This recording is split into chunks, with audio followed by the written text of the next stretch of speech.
Tyron Smith gets a 1-year deal. They told you $20 million, $6.5 million of it's guaranteed. So the Jets are basically saying our old-ass quarterback with the bum Achilles is going to be now saved by an offensive lineman that's played like 6 snaps in the last 3 years. I know Jets fans are all like, no, everything's going to be fine. But, man, you've got to use a lot of yeah-but logic to get there for me to be a transcendent move for the Jets. I mean, one thing I will say is Smith is really good when he plays. And you're right, it's rare anymore. He's going to miss games. You just have to bake that into your plan, and that's hard to left tackle, to be like, well, we'll get 10 games out of Tyron Smith, and the other 7, we'll just figure it out. Like, that's hard. It's hard living. But the one thing I will say for the Jets is at least you're getting a quality player when he plays. Like, I don't think he's lost much. When he's on the field, he's really good. His Pro Football Focus grade's still among top 5, I believe, at tackle. He's probably another future Hall of Famer and a great player. The entire question is how many games you get out of him. If you get 6 games out of him, which he's done a couple times these past few years, it ain't worth it. If you get 13, I mean, he played 13 last year. I think the Jets would sign up for that in a heartbeat. Say, 13 games, yeah, we'll take that.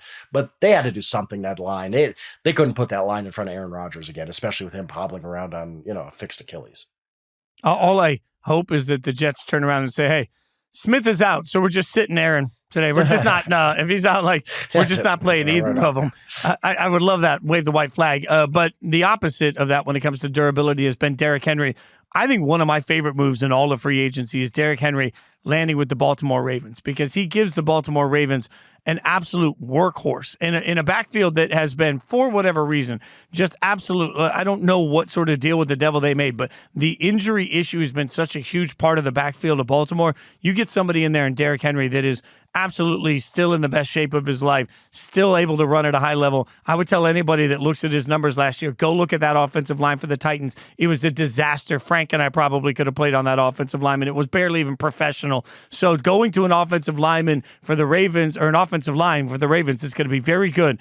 And hey, what are you going to do? You're going to suddenly key on taking Henry away? Because if you do that, Lamar is going to destroy you. So this will be the first time in years it won't be Derrick Henry's job to be the only thing they have offensively. I think this is a brilliant signing for the Ravens. It's a perfect spot for Henry. I think they thrive, and I think it genuinely impacts the Ravens' Super Bowl chances. I do too. I mean, think back to the AFC Championship game, and we talked about Sunday Night Blitz that night.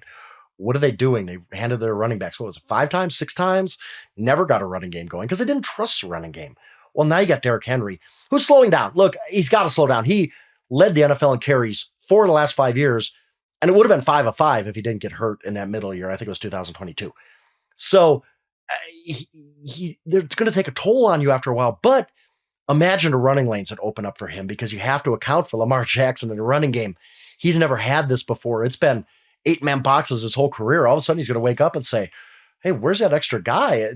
Football's played like this? Really? Like only 7 in the box? Let's go. Let's get it.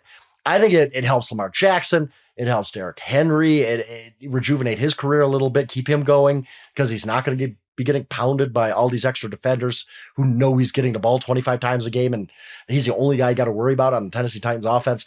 I thought this was a great move. Derrick Henry's it reminded me a little bit of when they got Mark Ingram. The Ravens got Mark Ingram, even down to like Alabama former Heisman winner, 30 years old. Mark Ingram was pretty good for the Ravens. He had that really, really good year, 1,000 yards, 10 touchdowns. And Mark Ingram's not as great career, not as good as Derrick Henry. Derrick Henry is one of the best we've seen in a long time. So I think he can be even better than that, 12, 1,300 yards, even if he's not vintage Derrick Henry. The situation is so much better than he's had in years and years. I think Derrick and the Ravens is just an unbelievable fit.